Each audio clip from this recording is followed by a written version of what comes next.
Graça e paz, igreja. Amém. Amém. Como é que você está? Como foi essa semana? Você está preparado para receber mais de Deus? Amém. Amém? Está fraco esse amém. Veio com expectativa na presença do Senhor? Amém. Amém. Amém. Assim que seja, em nome de Jesus. Vamos deixar a palavra de Deus. Quem trouxe a sua espada aí? Levante ela aí. Espada. A Marina falou certa vez que agora ela está convicta que só vai usar a espada de papel, né?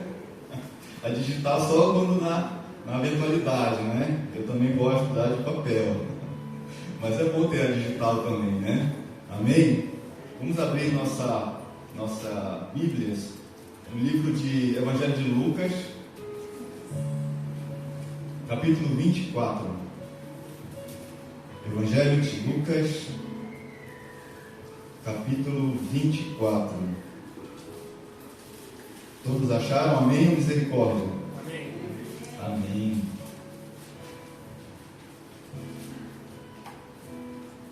Eu acho que vou tirar aqui o casaco, estou esquentando.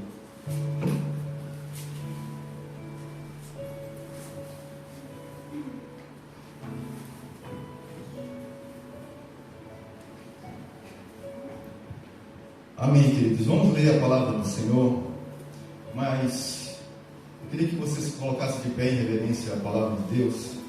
Amém? Nós vamos ler a partir do capítulo 1, a partir do versículo 1, Evangelho de Lucas, capítulo 24, a partir do versículo 1. Amém? Mas no primeiro dia da semana, alta madrugada, foram elas ao túmulo, levando os aromas que haviam preparado. Encontraram a pedra removida do sepulcro, mas ao entrarem não acharam o corpo do Senhor Jesus. Aconteceu que, perplexas a esse respeito, apareceram-lhe 2 varões com vestes resplandecentes. Estando elas possuídas de temor, baixaram os olhos para o chão. Eles lhes falaram: por que buscai entre os mortos o que vive? Ele não está aqui, mas ressuscitou. Lembrados de como vos preveniu, estando ainda na Galileia, quando disse: importa que o Filho do Homem seja entregue nas mãos dos pecadores e seja crucificado e ressuscite no terceiro dia. Então se lembraram das suas palavras e, voltando do túmulo, anunciaram todas essas coisas aos 11 e a todos os que estavam com eles. Eram Maria Madalena, Joana e Maria, mãe de Tiago, também as demais que estavam com elas. Confirmaram estas coisas aos apóstolos. Tais palavras lhes pareceram um pouco delírio e não acreditaram nelas. Pedro, porém, levantando-se, correu ao sepulcro e abaixando-se, nada mais viu, senão os lençóis de linho, e retirou-se para casa, maravilhado do que havia acontecido. Versículo 13. Naquele mesmo dia, 2 estavam de caminho para uma aldeia chamada Emaús, distante de Jerusalém 60 estádios, e iam conversando a respeito de todas as coisas que sucedidas. Aconteceu que, enquanto conversavam e discutiam, o próprio Jesus lhe apareceu e ia com eles, e os seus olhos, porém, estavam como que impedidos de o reconhecer. Então lhes perguntou Jesus: que é isso que vos preocupa e que ides tratando à medida que caminhais? E eles pararam entristecidos. Um, porém, chamado Cleopas, respondeu dizendo: és o único, porventura, que, tendo estado em Jerusalém, ignorais as ocorrências destes últimos dias? Ele lhes perguntou: quais?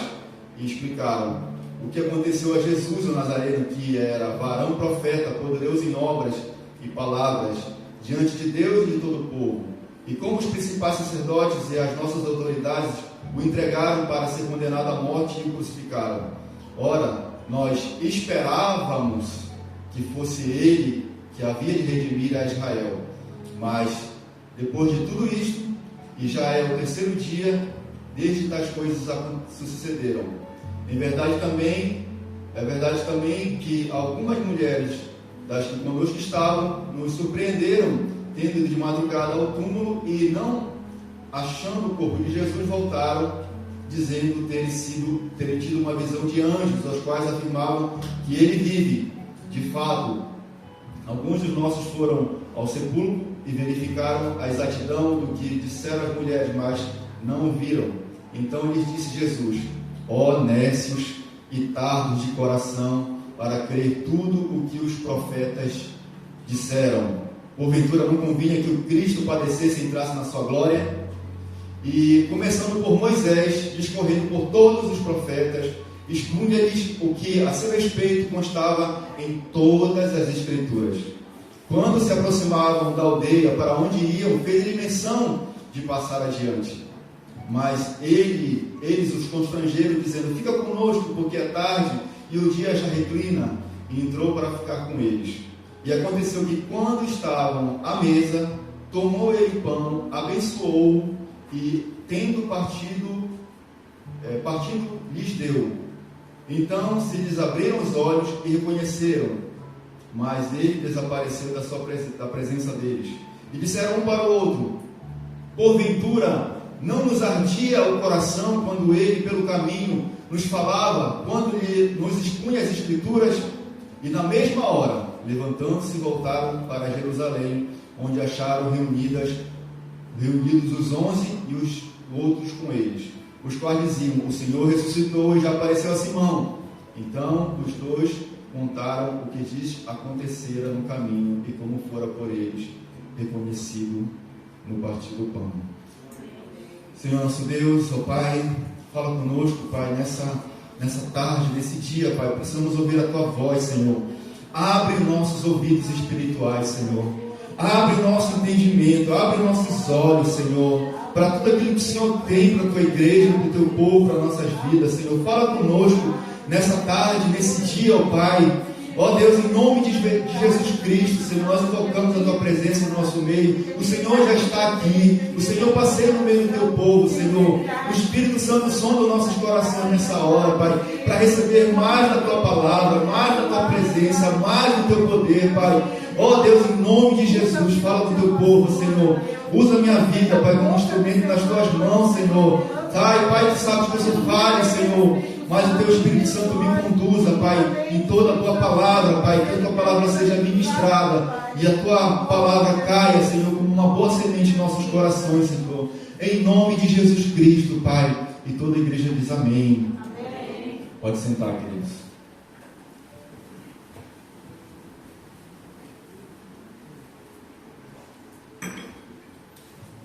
Amém, queridos. Nós lemos aqui sobre a ressurreição de Jesus. E aquela semana tinha sido uma semana muito intensa. Os discípulos, os apóstolos, os discípulos, as mulheres, as pessoas que andavam com Jesus, eles entraram em Jerusalém. E quando Jesus entrou em Jerusalém, houve grande festa, houve grande júbilo, houve grande alegria.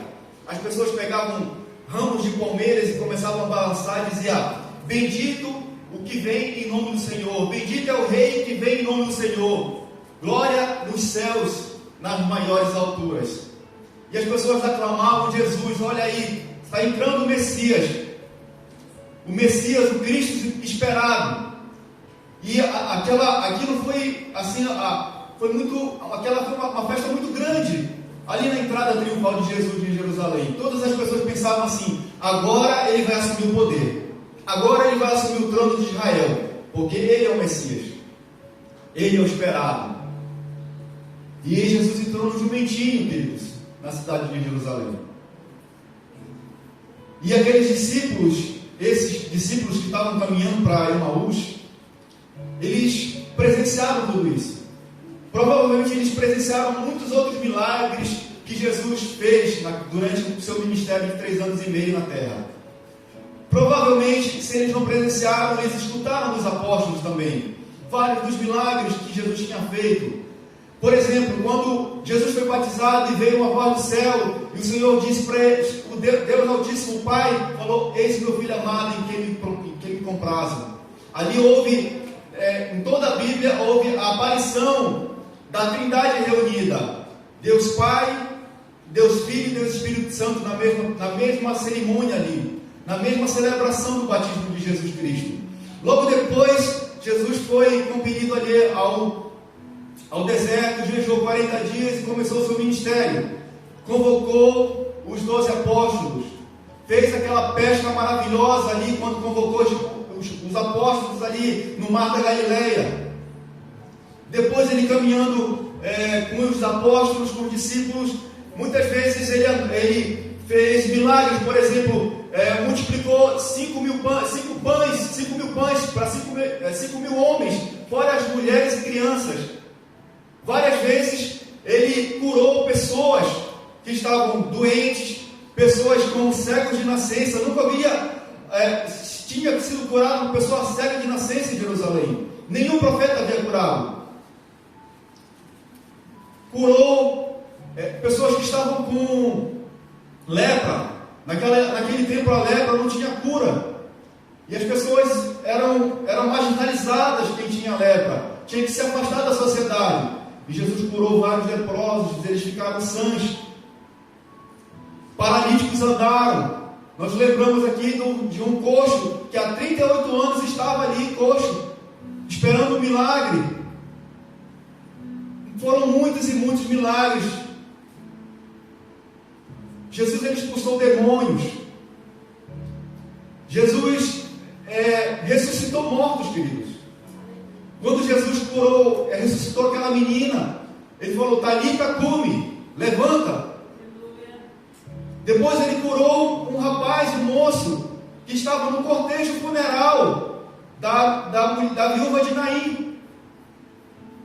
Aquela mãe estava chorando, aquele cortejo estava indo, ele presenciou aquilo e ele tocou naquele rapaz que estava ali morto, e o rapaz ressuscitou.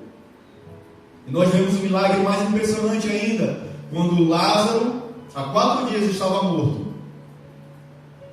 Jesus foi lá, mandou remover a pedra, e Lázaro, que estava morto há 4 dias, Jesus teve que refazer toda a estrutura de Lázaro, porque Lázaro já estava apodrecendo.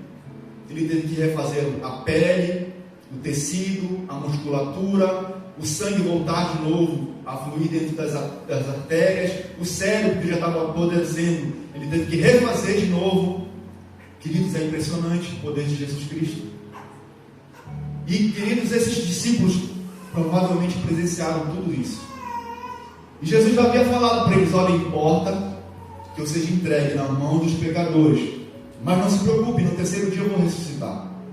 Mas toda vez que Jesus falava sobre isso, eles meio que não queriam escutar sobre isso, porque eles achavam que Jesus era o Messias e ele tinha que tomar o trono, ele tinha que tomar o poder e ele ia reinar.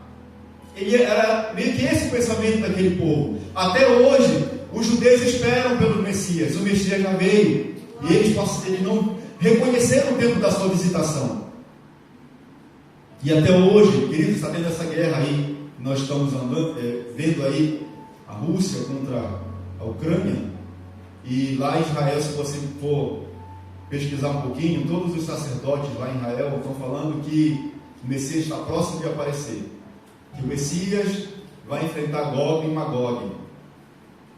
O Messias já veio, queridos. O Messias vai enfrentar sim, mas é Jesus Cristo. Não é esse Messias que eles esperam. Então, queridos, eu quero te dizer que esses discípulos que estavam retornando para a cidade de Emaús, eles estavam desistidos da caminhada com Deus, do ministério. Eles tinham desistido porque eles viram Jesus morrer. Aquele final de semana, inclusive, na sexta-feira, eles viram seu Senhor ser crucificado, escarnecido, esbofeteado, sabe, queridos? E eles viram tudo aquilo, e o coração deles estava entristecido. Lógico, se eu estivesse lá também ficaria entristecido por tudo aquilo que aconteceu a Jesus Cristo, nosso Senhor. Mas eles tinham uma promessa: eu ressuscitarei ao 3º dia. Eles tinham uma promessa, mas eles não creram, querido, nessa promessa. Eles não creram naquilo que Jesus tinha falado para eles. Em 1 Coríntios capítulo 15, versículo 14, fala assim: Se Cristo não tivesse ressuscitado, em vão seria a nossa pregação e em vão seria a nossa fé. Mas Cristo ressuscitou, queridos. Se você for pesquisar em outras religiões, Maomé não ressuscitou, Buda não ressuscitou, Allan Kardec não ressuscitou, mas Jesus ressuscitou porque Ele venceu a morte. Jesus venceu a morte, queridos. Nós podemos crer nesse Jesus. Nós podemos crer porque Ele venceu a morte, queridos. E esses discípulos, nós vemos aqui, naquele mesmo dia. Que dia era esse? Era o domingo. Era o domingo da ressurreição. Naquele mesmo dia, 2 deles estavam de caminho para uma aldeia chamada Emaús, distante de Jerusalém, 60 estádios. Eu pesquisei, 60 estádios é aproximadamente 12 quilômetros. O irmão César faz 12 quilômetros brincando, correndo, né? Mas 12 quilômetros de caminhada, uma caminhada rápida, é 2 horas de caminhada, caminhando rápido. Mas a gente sabe que naquela época, as estradas não eram assim como nós vemos aqui hoje em dia. Então esses discípulos levaram 2 horas e meia, 3 horas para chegar na cidade de Emaús. E por que eles estavam voltando para a cidade? Porque eles tinham desistido do ministério. Por tudo aquilo que aconteceu na vida deles, por toda aquela frustração que eles tinham passado ali naquele final de semana, porque eles não creram na promessa, eles estavam voltando. E Jesus se coloca no meio do caminho para falar com eles. Sabe por quê, queridos? Porque Jesus não desiste de nós. Deus é maravilhoso. Fala para o seu irmão que está ao seu lado: Jesus não desiste de você. Fala para ele assim: Jesus se importa com você.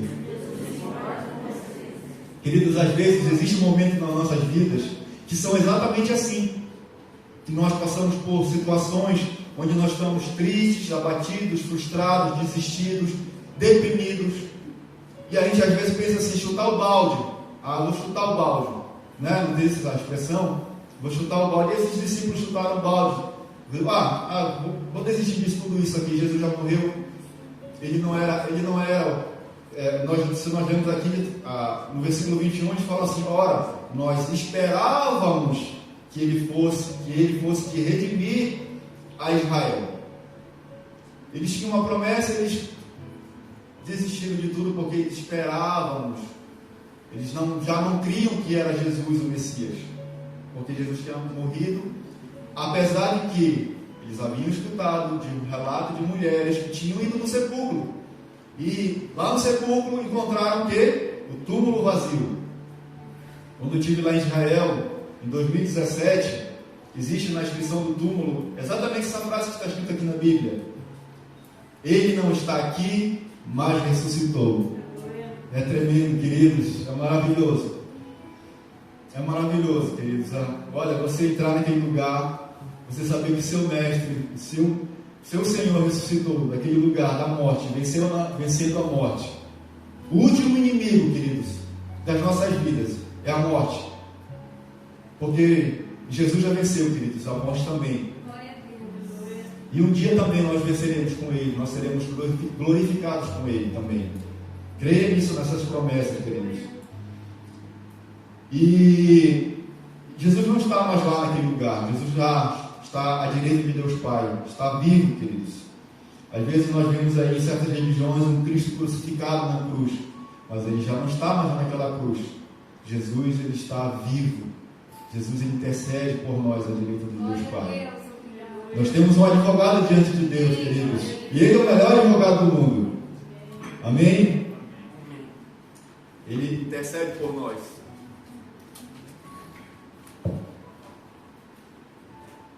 Glória a Deus por isso, queridos. Mas aqueles discípulos, eles estavam tristes e abatidos. Eles tinham desistido do ministério. E eu quero te dizer que hoje o Senhor está aqui. O Senhor Jesus está aqui nesse lugar. Jesus está aqui na sua igreja. Ele está aqui, queridos, desde o início do culto, quando nós iniciamos o culto, quando nós invocamos o seu santo nome. Jesus está aqui nesse lugar. Eu creio, queridos, que Jesus está aqui. O Espírito Santo sonda nossos corações nessa hora. Queridos, Ele quer nessa tarde, Ele quer reaquecer nossos corações. Nós precisamos, queridos, entrar novamente na presença do Senhor e ter o nosso coração incendiado pela presença dele em nossas vidas. Aqueles discípulos, eles estavam frios, queridos, espiritualmente falando. O coração deles estava frio. Eles tinham saído do propósito de Deus. E o propósito de Deus para a vida deles era outro, não era desistência. Não era aquele caminho de Emaús, de volta para aquela velha rotina deles.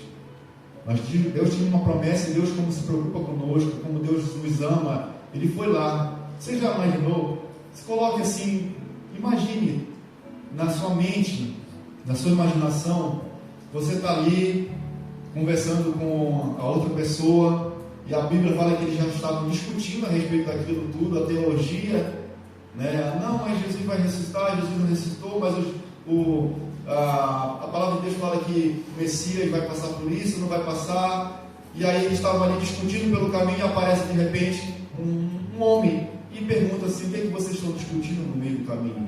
O que é que vocês estão conversando aí? O coração deles estavam desanimados, e eles não reconheceram que Jesus estava ali. E um dos sintomas do coração desanimado, do coração desistente, do coração frio, é o desânimo, queridos. Eles estavam ali desistidos.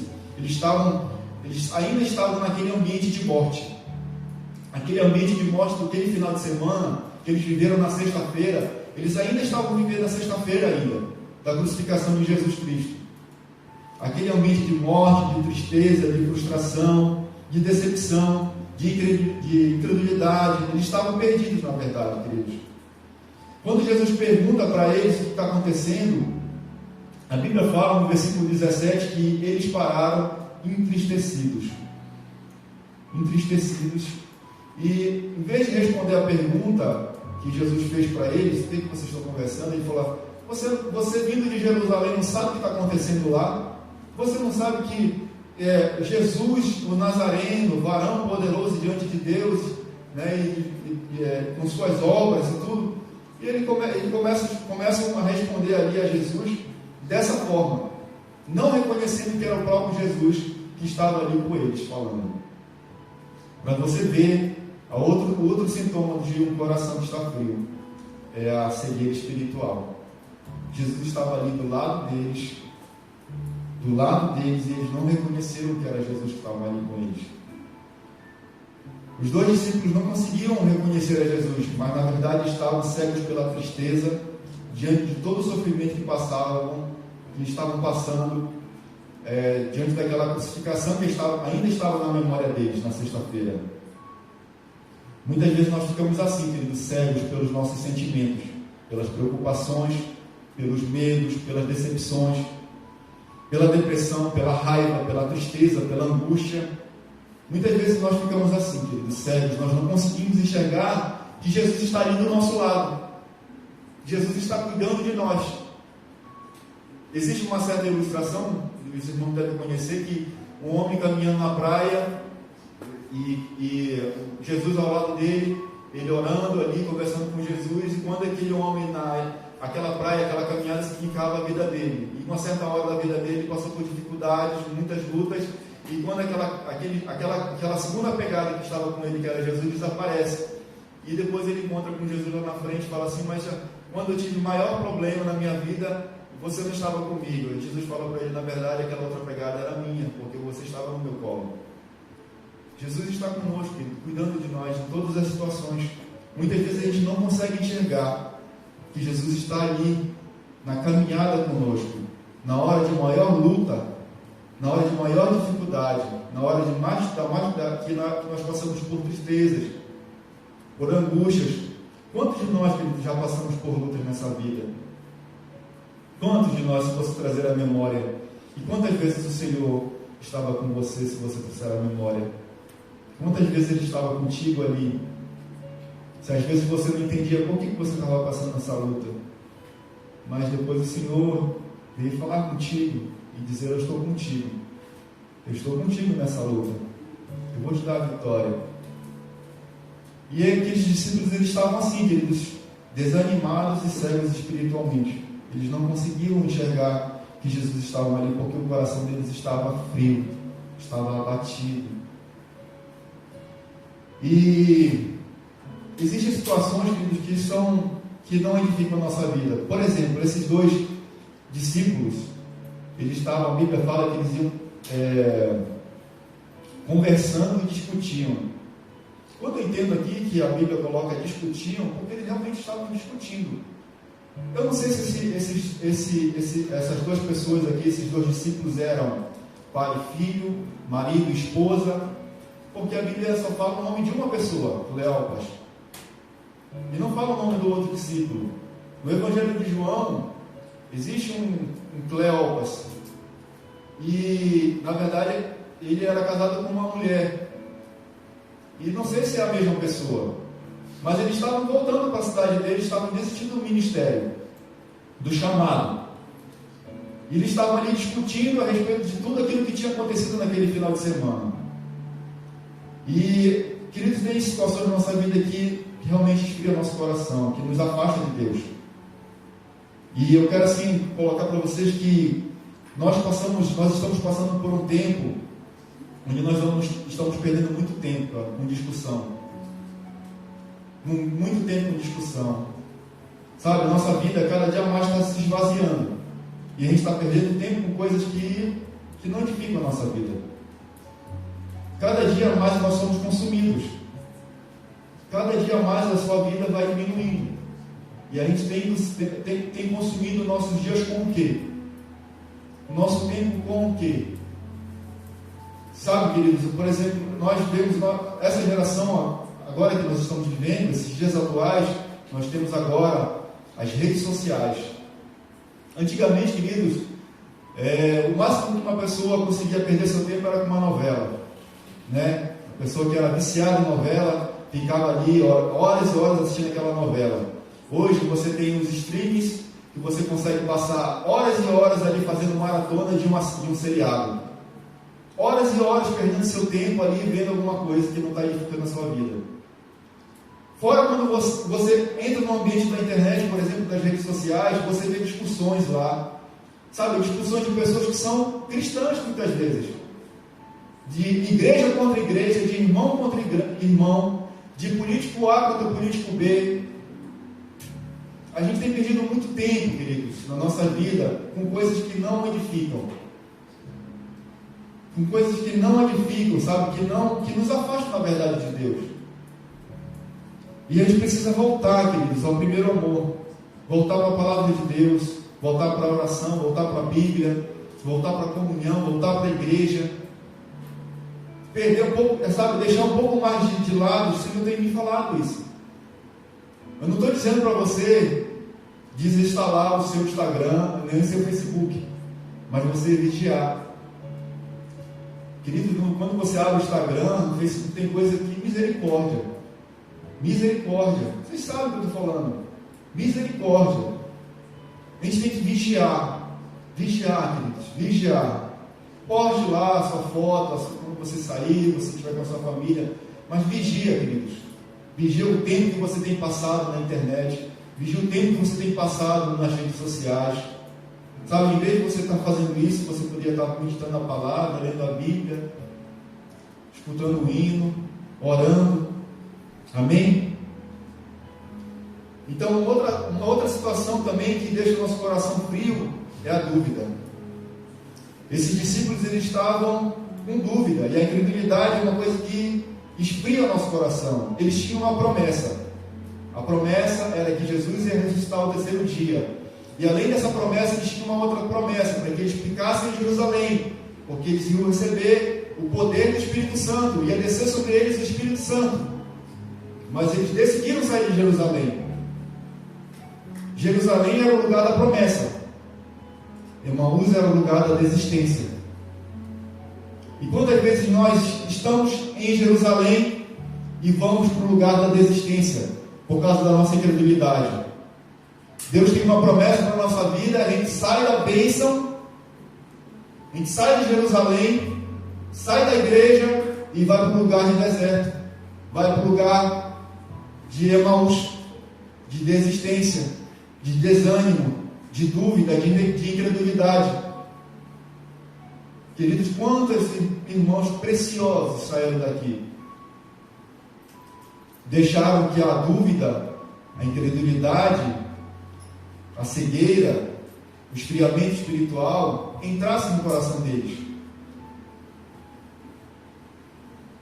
Mas nós precisamos orar, querido, por esses irmãos preciosos, porque são preciosos diante do Senhor. Você já procurou orar por essas pessoas que um dia caminharam aqui? Essas pessoas, elas fazem parte das suas orações quando você está diante do Senhor. Não só aqui nessa igreja, mas no Brasil, onde você esteve, por familiares seus. Você tem orado para que o Senhor abra o entendimento dessas pessoas, abra os olhos, abra os ouvidos espirituais. Queridos, a incredulidade é algo que esfria nosso coração. O raciocínio humano, ele nos impede que nós vejamos a atuação de Deus na nossa vida.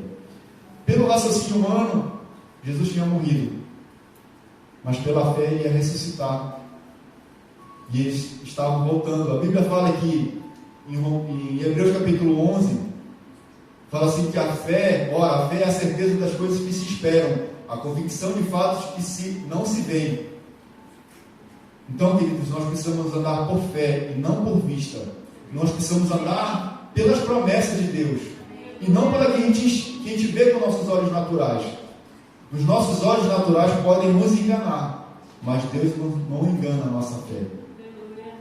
Nós podemos crer nesse Deus. Não deixe seu coração esfriar por essas coisas, sabe, queridos, que o mundo nos proporciona. Não deixe, sabe, que nada venha esfriar o teu coração. Em nome de Jesus. Há 3 semanas atrás, eu ministrei sobre a parábola das 10 virgens, vocês lembram? E lá naquela parábola, existiam 5 virgens nécias e 5 prudentes. Nós vimos que as prudentes levaram, além das lâmpadas, levaram consigo azeite de reserva. E esse azeite era a presença do Espírito Santo na vida delas. Era o combustível que continuava acendendo aquelas lâmpadas. Nós precisamos ter esse combustível na nossa vida. O Espírito Santo, nós precisamos ansiar por ele, buscar a presença dele. Certa vez um pregador chamado Moody, do século XVIII, falou assim, alguém perguntou para ele: Moody, como nós começamos um avivamento? E ele respondeu: ponha uma fogueira no púlpito, ponha uma fogueira no altar. Aleluia. Sabe, queridos, você é o altar. Aleluia. Você é o altar de Deus. Você precisa incendiar para o Senhor Jesus. Aleluia. Você precisa queimar os seus dias para o Senhor Jesus. A sua vida, ela precisa ser gasta para o Senhor Jesus. Nosso coração, ele precisa estar aquecido. E naquela caminhada, naquele retorno, como Jesus se preocupa conosco, ele decidiu ir lá com aqueles discípulos, junto com aqueles discípulos, qual foi o intuito de Jesus ali? Para reaquecer o coração daqueles discípulos, para que aqueles discípulos voltassem ao propósito de Deus para a vida deles.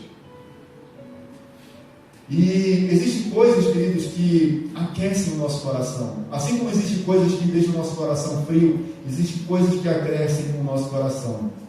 Sabe, queridos, um crente incendiado, ele incendeia outros crentes. Como é bom quando você chega perto de uma pessoa que está cheia de Deus. Não é bom? Agora, quando uma pessoa não está cheia de Deus, você chega para ela: irmão, paz do Senhor, tudo bem? Como é que você está? Tudo na paz? Não está muito bem não, irmão. Céus, vida, azar. Não é assim? Mas quando você chega numa pessoa cheia de Deus, ela te incendeia. Não, irmão, o Senhor é contigo. Deus vai na frente, Deus vai nessa tua luta, Deus já te deu a vitória. Não é bom quando você escuta a palavra de bênção sobre a tua vida? Quando você chega perto de uma pessoa que tem palavra de bênção para a tua vida? Sabe, tem crente que às vezes tem palavra de maldição. Misericórdia. Nós precisamos ter palavra de vida na nossa boca, palavra de vitória, palavra de bênção, palavra de renovo, sabe, para incendiar aquela pessoa que está ali perto de você. Amém? Então, uma das coisas que aquece o nosso coração é a palavra de Deus. A palavra de Deus, ela aquece o nosso coração. E Jesus, nós vamos aqui ver que quando Jesus começa a conversar com esses discípulos. Eles começam a explicar o que tinha acontecido com Jesus. Nós esperávamos que ele fosse, que havia que redimir Israel, nós esperávamos que ele fosse Messias, mas olha, esse já é o terceiro dia e nada aconteceu. Bem que umas mulheres foram lá no sepulcro e tiveram uma visão de anjos e não encontraram o corpo de Jesus. E Jesus fala o seguinte para eles: honestos e tardos de coração. O que é uma pessoa honesta, queridos? É uma pessoa sem discernimento, uma pessoa sem entendimento. E tardos é uma pessoa que demora a entender. Jesus falou para aqueles dois discípulos: honestos e tardos de coração, para crer tudo o que os profetas disseram. Porventura não convinha que o Cristo padecesse e entrasse na sua glória? E começando por Moisés, discorrendo pelos profetas, na verdade por todos os profetas, expunha-lhes o que a seu respeito constava em todas as Escrituras. Era uma caminhada de 2 horas e meia, 3 horas. Aí você já imaginou, será que esse pregador era bom? Será que esse pregador só conhecia a palavra de Deus? Aí Jesus fala assim: olha, vamos começar aqui por Moisés. Quem é Moisés? Quem que Moisés escreveu? Gênesis, Êxodo, cadê a igreja? Levítico, Número e Deuteronômio. É o Pentateuco. Foi escrito por Moisés, inspirado por Deus. E aí vamos começar por Moisés. Começando por Moisés, explicando todas as Escrituras, como Cristo havia de padecer, ser entregue nas mãos dos pecadores, mas que no terceiro dia havia de ressuscitar. Vamos para os profetas maiores, depois os profetas menores. Foi maravilhoso, né, essa aula de teologia de Jesus Cristo por esses dois discípulos. Eu fico imaginando, queridos, essa cena assim, Jesus explicando ali a palavra de Deus para esses dois discípulos no caminho de Emaús. E a Bíblia fala que quando eles caminhavam e Jesus falava da palavra de Deus, o coração deles começava a se aquecer, a arder, a queimar dentro do peito deles. Uma coisa que incendeia, que aquece o nosso coração, é a palavra de Deus. Aleluia, glória a Deus. Queridos, a palavra de Deus, ela é vida. Ela é vida, ela é mais cortante que faca de 2 gumes, a ponto de dividir medulas e ossos, alma e espírito. Como alguma coisa vai dividir alma e espírito, medulas e ossos? A palavra de Deus, ela divide, queridos. Ela é maravilhosa, ela é viva e eficaz. É a palavra de Deus. A palavra de Deus, ela é maravilhosa, queridos. A Bíblia fala o seguinte, que a fé vem por ouvir e ouvir a palavra de Deus. A fé vem. Então, toda vez que nós ouvimos a palavra de Deus, falamos sobre a palavra de Deus, lemos sobre a palavra de Deus, a nossa fé, ela é aumentada. Nós começamos a ter mais fé. Salmo 37, 3 fala o seguinte: confia no Senhor e faz o bem, habita na terra e alimenta-te da verdade. Qual é a verdade? É a palavra de Deus. E o que você tem se alimentado? De que você tem se alimentado? Qual é o alimento da tua alma, do teu espírito? O alimento da nossa alma, do nosso espírito, precisa ser a palavra de Deus. Ela é o nosso alimento. Ela nos alimenta, queridos. Ela sacia a nossa alma. Ela sacia a nossa sede. A palavra de Deus. Eu queria ler outro versículo para vocês. Salmo 39, 3. Salmo 39, capítulo 3. Fala assim: esbraseou-se ou incendiou-se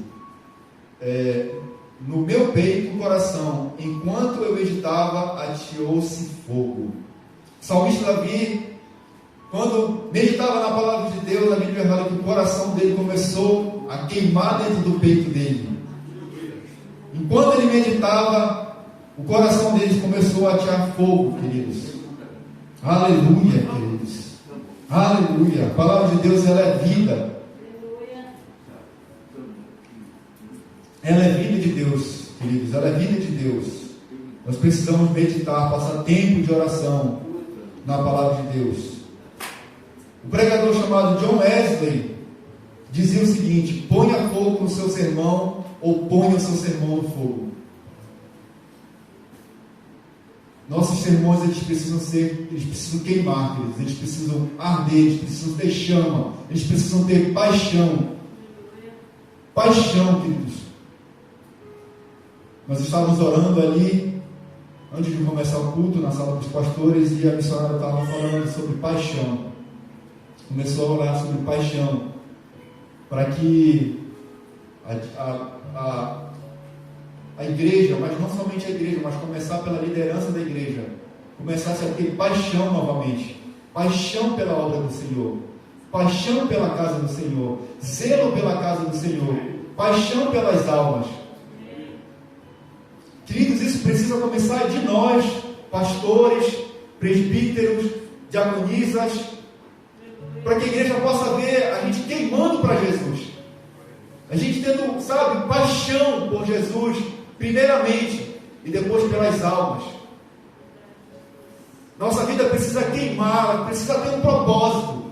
É lógico que nós precisamos trabalhar, criar nossos filhos, ter nossas responsabilidades, mas, querido, nós precisamos queimar, ter paixão, paixão pela casa do Senhor,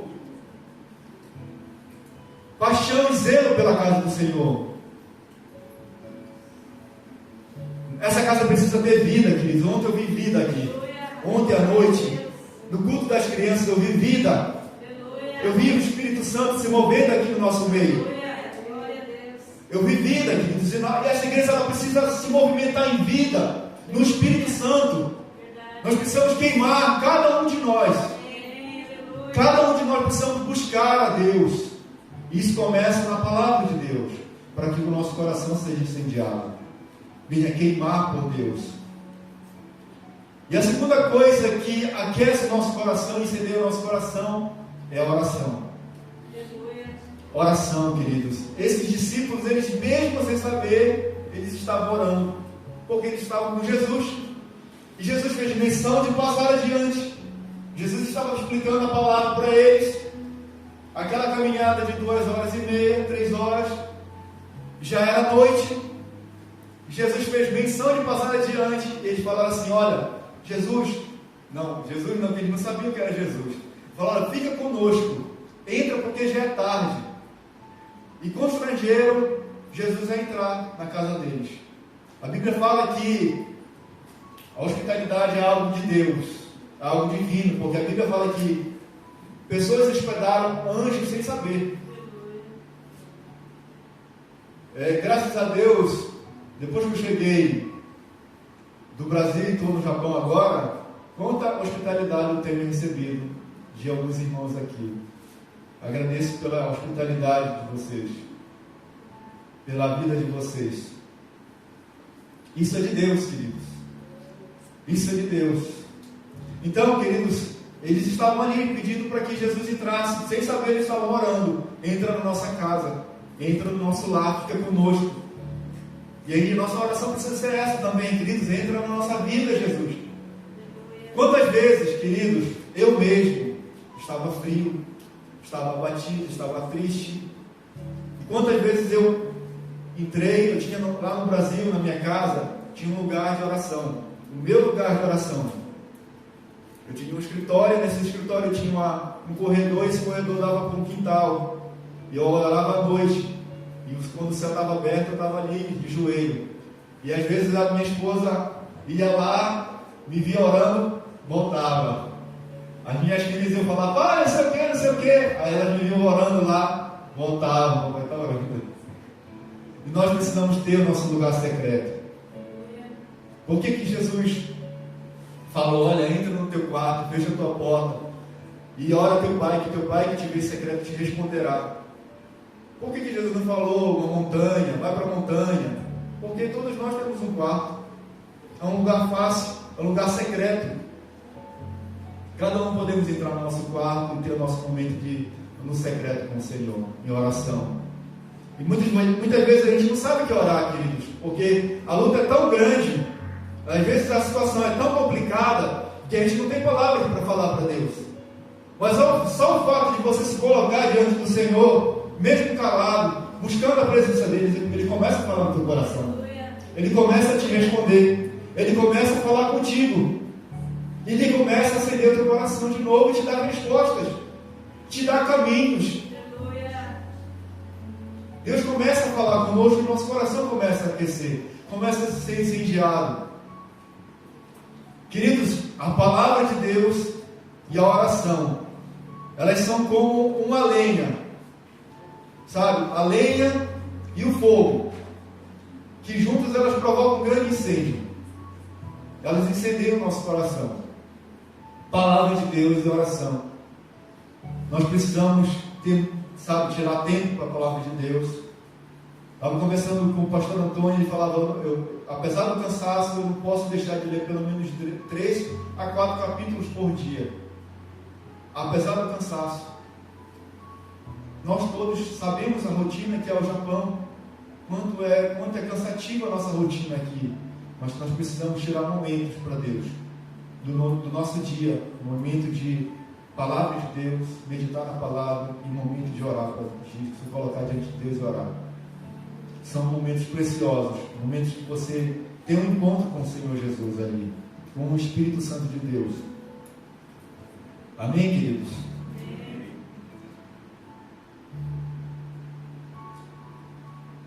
Queria relembrar uma história aqui.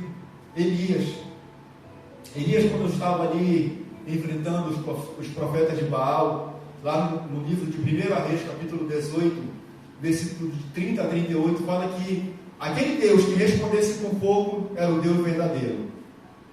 E a Bíblia fala que aqueles profetas de Baal começaram ali a se cortar, a se planejar, a fazer várias piruetas ali, para tentar invocar Baal, para que Baal incendiasse ali o altar. E depois de muito tempo de eles ali tentando invocar ali Baal, e o profeta Elias começou até com a história, pode ser que ele esteja fazendo outra coisa, pode ser que Baal esteja, tirando um cochilo, ele não está escutando a voz de vocês. Mas chegou a vez do profeta Elias. Elias se coloca de joelho e fala assim, ele fez um altar com 12 pedras, mandou derramar bastante água naquele altar. Depois ele cavou em volta do altar uma valeta e mandou derramar mais água ainda, e aquela valeta se encheu de água. E a Bíblia fala que quando ele orou ao Senhor, ele invocou o Deus verdadeiro, o Deus Altíssimo, o Deus de Israel. A Bíblia fala que Deus respondeu com fogo e queimou o holocausto que estava naquele altar, e toda a água foi consumida. Deus responde com fogo nossas orações. Deus, ele sempre se manifestou com fogo, queridos. Quando Deus fez uma aliança com Abraão, ele se manifestou com fogo. Quando Deus se apresentou ali a Moisés, na sarça ardente era fogo. Não é verdade? Quando Deus conduziu aquele povo no deserto, ia uma coluna de fogo à noite. Quando Moisés levantou o tabernáculo no deserto, o Senhor Deus se apresentou ali com fogo. Quando os discípulos foram batizados ali em Pentecoste, línguas como de fogo. Deus é um fogo consumidor, queridos. A Bíblia fala que quando João teve a visão de Jesus Cristo ali em Patmos, ele viu como que olhos como de fogo. Nosso Deus, ele é um fogo consumidor. Deus, ele nos aquece, queridos. Em nome de Jesus. Outra coisa, queridos, que eu vejo que aquece o nosso coração é a comunhão. Minha missionária Leila fala que eu gosto de comunhão. E é verdade. Eu gosto mesmo. Porque a comunhão é de Deus, queridos.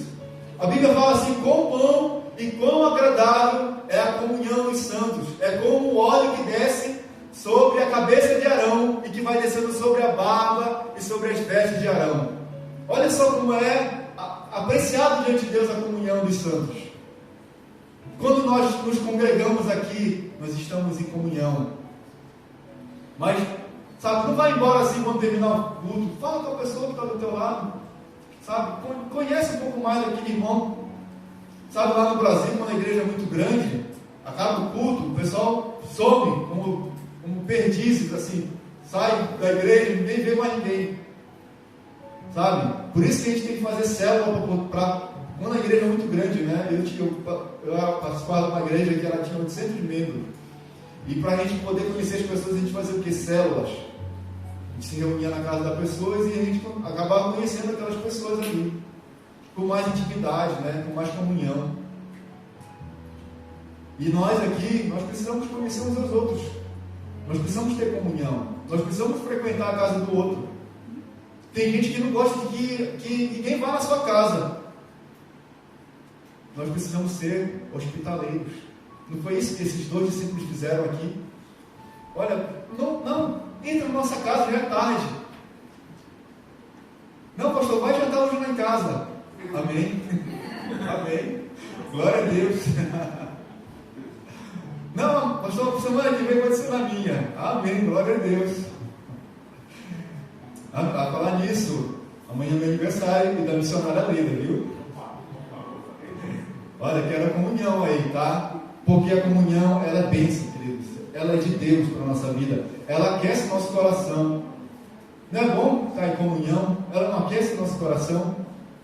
E a Bíblia fala que Jesus entrou naquela casa e quando eles estavam à mesa é lugar de comunhão. Você não chama ninguém para a sua mesa que não quer, uma pessoa que você não deseja. Você chama a pessoa que senta à mesa com você, uma pessoa que você quer ter intimidade, uma pessoa que você quer conhecer mais, uma pessoa que é próxima de você.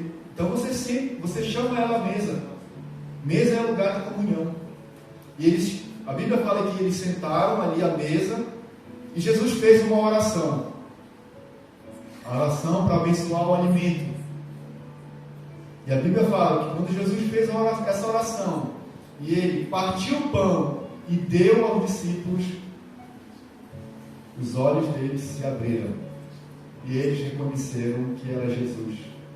E Jesus sumiu. Por que Jesus sumiu? Porque Jesus não era mais necessário ali.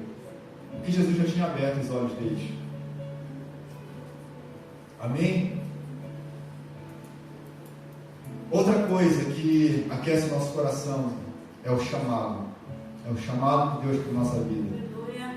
Queridos, quando eles foram abertos, seus olhos foram abertos, e eles disseram assim, olha, e disseram, eu vou ler um pouquinho antes aqui, a partir do versículo 30, e aconteceu que, quando estavam à mesa, tomando ele o pão, abençoou, e tendo partido, lhes deu.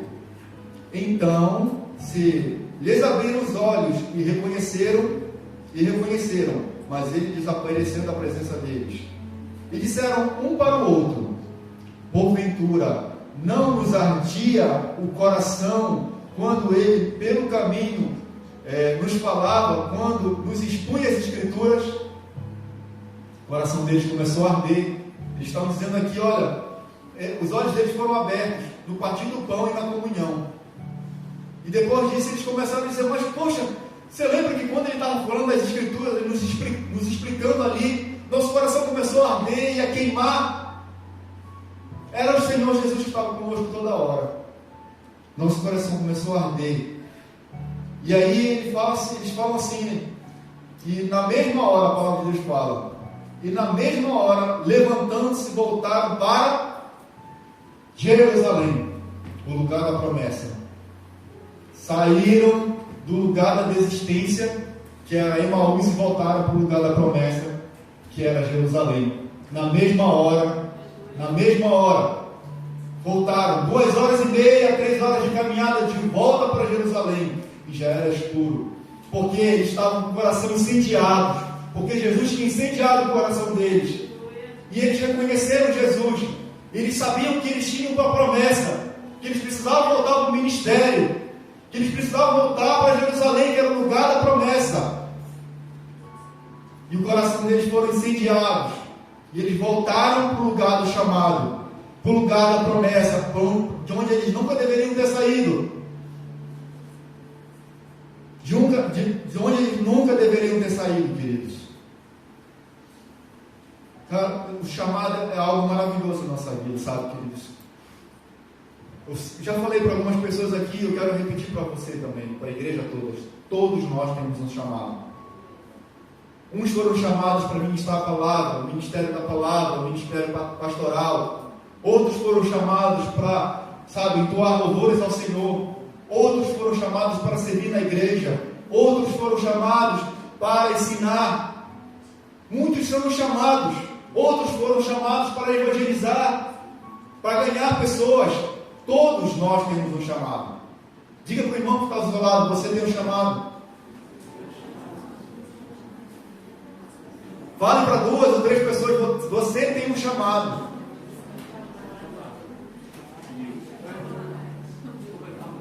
Você tem um chamado, queridos. Você tem um chamado de Deus. Nós todos temos um chamado. E nós precisamos queimar para o Senhor esse chamado de Deus para a nossa vida. E o chamado é algo maravilhoso. Quando nós estamos no centro do propósito de Deus, nós nos sentimos o quê? Realizados. Sabe, queridos, um pregador, um pastor que não prega, um pastor que não tem rebanho, sabe, ele não se sente realizado. Um ministro de louvor que não tem aqui tocar, ele não se sente realizado, eu tenho certeza absoluta. Porque ele foi chamado e tem algo dentro do peito dele que sabe que ele foi chamado, mas ele está no banco, ou ele não está nem aqui na igreja. Porque ele desistiu, ele saiu de Jerusalém e foi para o lugar da desistência, porque alguma coisa entrou no coração dele. Alguma coisa entrou no coração daquela pessoa e ele desistiu. Quando na verdade Deus nunca queria que ele desistisse. O chamado é algo maravilhoso na nossa vida. Quando nós sabemos o nosso chamado, como é bom, maravilhoso. Eu fui chamado do ministério da palavra. Eu tenho minhas dificuldades, todos nós temos, mas eu sei do meu chamado, queridos. Eu sei do meu chamado. Muita gente não descobriu o seu chamado, mas olha, Senhor, porque Ele vai te falar o teu chamado. E toda igreja, ela precisa se levantar, queridos. Toda igreja. Você não pode esperar só da liderança. Você não pode esperar só dos levitas. Toda igreja foi chamada para servir em alguma coisa. Sabe, ontem foi maravilhoso aqui, eu volto a repetir. As crianças aqui recebendo aqui. Foi maravilhoso. O Ministério Infantil está de parabéns. Todos nós precisamos servir na casa do Senhor. Nenhum de nós foi chamado para estar no banco somente. Se toda igreja, queridos, pense comigo, se toda uma igreja estiver incendiada com a paixão pelo Senhor Jesus, o que nós vamos fazer, queridos, nessa cidade? De verdade, queridos, se nós estivermos apaixonados por Jesus e pela sua obra, se nós estivermos incendiados pelo amor de Deus e pelo Espírito Santo de Deus, que vai nos capacitar em toda boa obra, porque o Senhor nos chama e Ele nos capacita. Ele capacita, queridos. Você pode se achar incapacitado, mas eu quero te dizer que Jesus te capacita.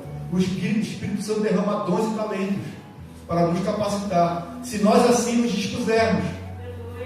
Se nós dissermos aqui, eis-me aqui, Senhor, envia-me a mim.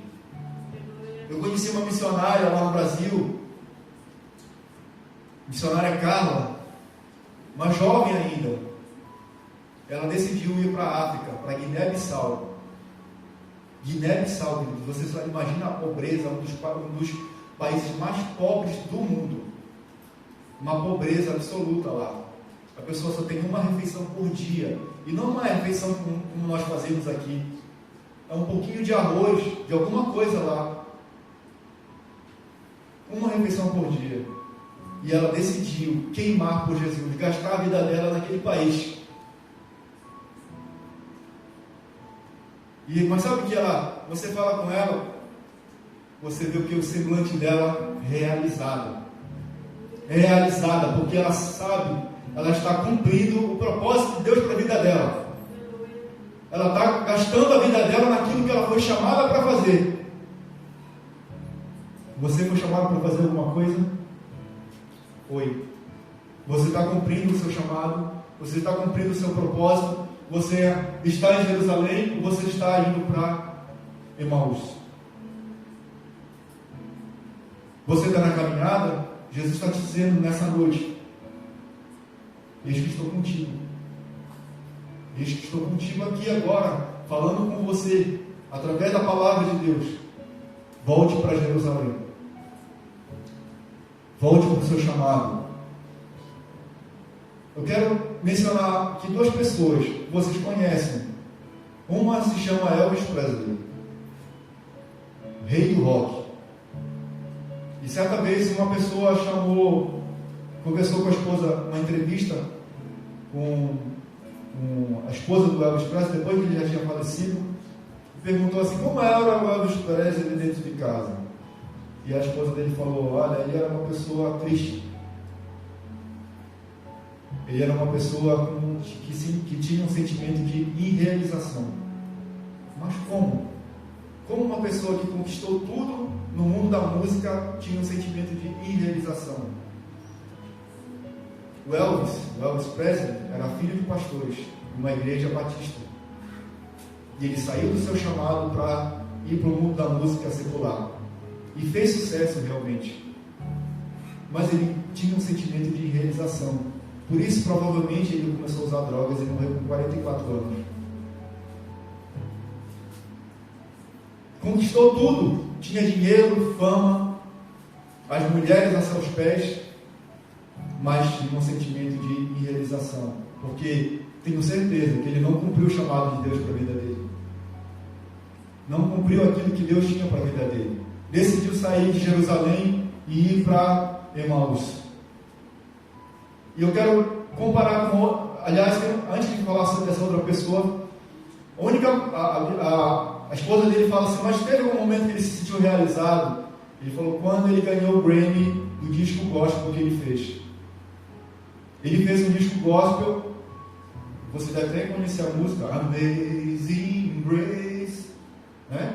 E ele fez muito sucesso com esse disco. Ele ganhou o Grammy da música, é o maior prêmio, Oscar da música.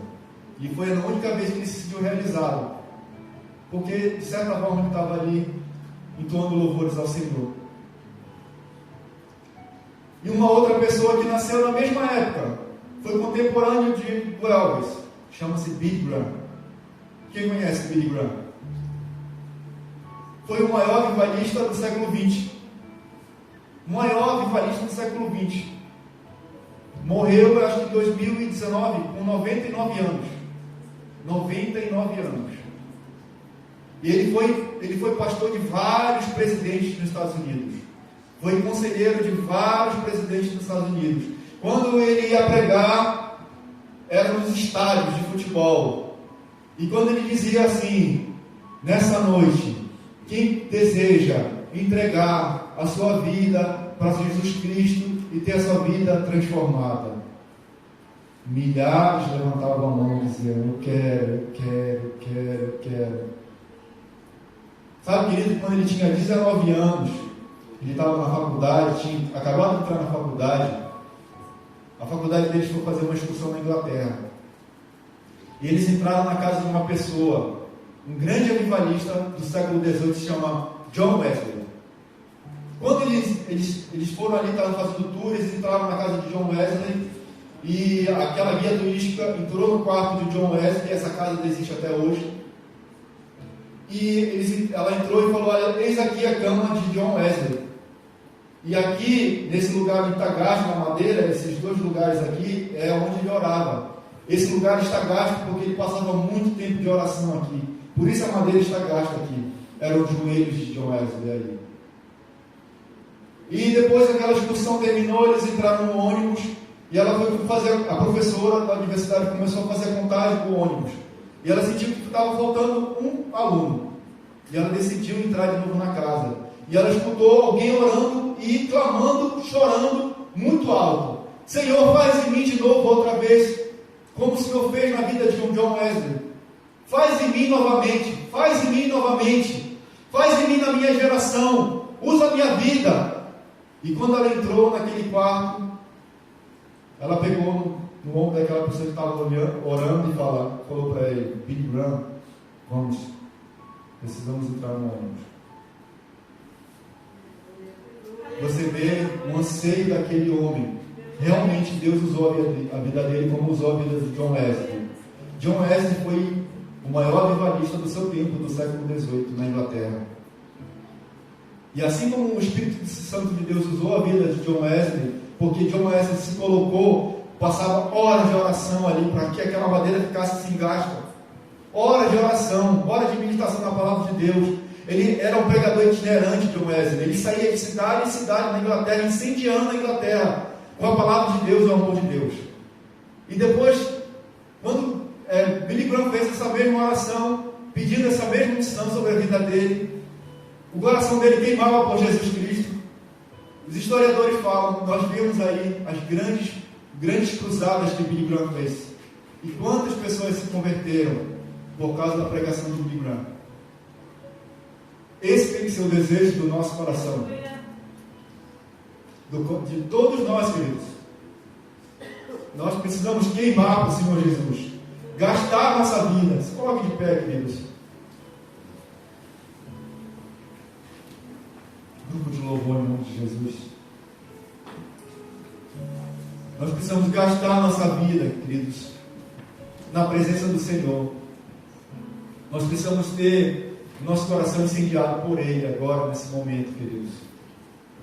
Todos nós, queridos, nós precisamos voltar ao primeiro amor. Nós precisamos voltar às primeiras obras.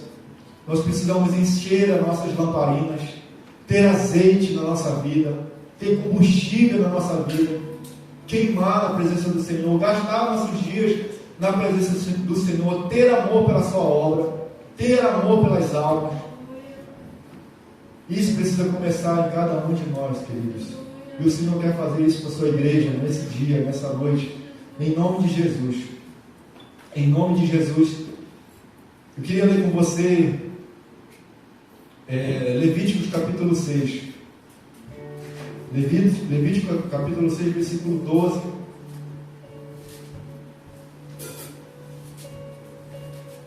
Eu creio que Deus tem um novo tempo para a sua igreja. Isso tem sido ministrado aqui. O Espírito Santo tem me falado isso. Tem falado a muitas pessoas aqui. Que o Espírito Santo de Deus vai fazer algo nessa igreja. E que Jesus tem um novo tempo para a sua igreja. Jesus tem um novo tempo para essa igreja. Um tempo de renovo. Um tempo de muitas almas que vão chegar aqui. Um tempo de corações incendiados. Todos nós, em nome de Jesus. Um tempo que essa igreja vai estar queimando por Jesus. Queimando, incendiando essa cidade. Incendiando a cidade de Okazaki com o amor de Deus. Vai começar pela minha e pela tua vida. O Senhor Jesus vai nos usar. Você tem que crer dessa forma, porque se você não crer, a credibilidade já entrou no teu coração. Ah, pastor, mas eu não falo de louvor, não sei, você falar. Não importa, queridos, Jesus vai capacitar a nossa vida, o Espírito Santo vai capacitar. Você e eu precisamos crer dessa forma, que nós vamos ganhar essa cidade. Nós vamos ganhar essa cidade. Vai começar pela minha e pela tua vida. Levítico capítulo 6, versículo 12, fala assim: o fogo, pois, sempre arderá sobre o altar, não se apagará, mas o sacerdote acenderá lenha nele cada manhã, e sobre ele porá em ordem os holocaustos, e sobre ele queimará a gordura das ofertas pacíficas. O fogo arderá continuamente sobre o altar e não se apagará. Em nome de Jesus, querido, eu quero convidar toda a igreja a vir aqui na frente. Se você deseja fazer uma aliança com o Senhor Jesus, se você deseja que o Espírito Santo entre na tua vida e que o Senhor Jesus venha queimar na tua vida, no teu coração, eu queria que toda a igreja viesse aqui na frente. Em nome de Jesus, se você tem esse anseio, se você deseja mais de Deus para a sua vida, se você anseia pela presença de Jesus, como nunca antes Ele entrou na tua vida, sabe? Nós precisamos entregar todo o nosso coração para Deus, sabe? Pode ter áreas da nossa vida que ainda não entregamos totalmente ao Senhor. Você pode me falar, mas pastor, mas eu já aceitei Jesus na minha vida.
Acende a chama de novo dentro de nós, Senhor.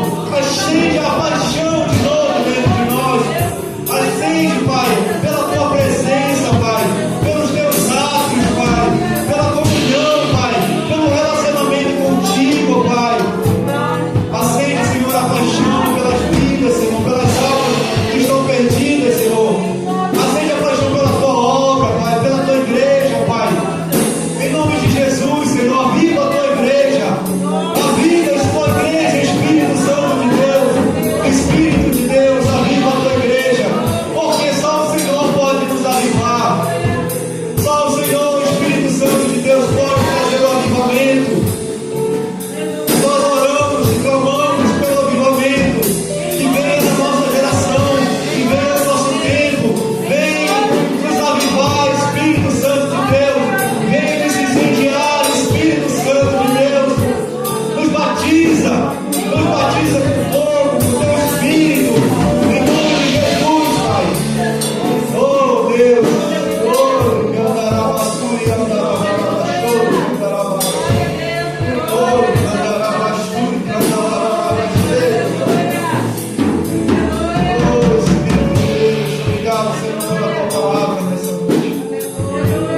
Obrigado, Jesus, porque o Senhor tem incendiado, tem trazido renovo para nossas vidas, para nossos corações, Pai. Eu creio, Senhor, que há um novo tempo na Tua igreja, há um novo tempo para essa obra e alcazarem, Pai.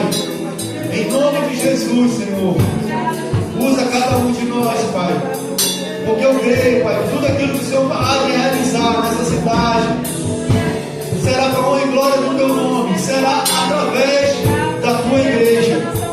A Tua igreja nessa cidade será usada com unção, com ousadia, com intrepidez, com graça e amor para alcançar não somente os brasileiros, mas também os japoneses e as outras nacionalidades dessa nação, dessa cidade. Em nome de Jesus, Pai. Assim seja, Pai, na nossa vida. Em nome de Jesus. Em nome de Jesus. Que possamos estar, Senhor, em Jerusalém, na cidade da promessa, no lugar certo, esperando as promessas de Deus sobre a nossa vida, Pai, sobre a Tua igreja. Assim seja, em nome do Pai, do Filho e do Espírito Santo de Deus. Amém. Glória a Deus. Amém. Aleluia. Aleluia. Aleluia. Aleluia. Glória a Deus. Glória a Deus, aleluia. Queria passar a palavra para o dirigente, mas assim, antes de passar a palavra, tudo aquilo que você recebeu nessa noite, queridos, a palavra que você recebeu, as promessas que você recebeu, não deixe cair no esquecimento. A partir de hoje, faça uma aliança com Deus, quando você profeticamente veio aqui na frente e fez essa aliança com o Senhor. A partir de hoje, tome posse, tome posição dessa aliança que você fez. Deixa Jesus trabalhar na tua vida, no teu coração. Deixa Ele incendiar a tua vida. Que o Senhor Jesus, Ele não vai fazer nada que você não queira, queridos. Ele só vai fazer aquilo que você permitir Ele fazer. Porque Jesus, como falava um grande pastor, Jesus é um Lorde. Jesus é um Lorde que não vai fazer nada que você não queira. Ele é um cavalheiro. Ele só vai fazer aquilo que você permitir Ele fazer. Então permita que o Espírito Santo incendeie o seu coração, incendeie a sua vida, que você tenha paixão por Ele, paixão pela sua obra, paixão por vidas. Amém? Amém. Em nome de Jesus.